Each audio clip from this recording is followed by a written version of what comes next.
Rule changes.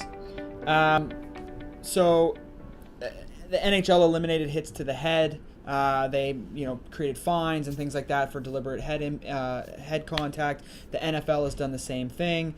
In amateur sports, there's been a handful of studies that have been done looking at removing body contact from different sports. And so in hockey, in the University of Calgary again, who does a lot of the research on prevention, found that eliminating body contact in Pee Wee hockey reduced concussions by 67% in Pee Wee. That's a huge, huge amount.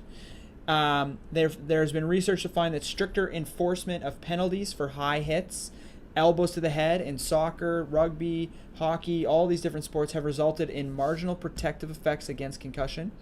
In football and high school football in the United States, reducing contact practices to no more than 2 contact practices per week reduced contact to the head by 42% in practices, and interestingly, reduced it by 53% in games. I don't know how that happens, but it did. So rule changes seem to be the most promising way to reduce concussion likelihood.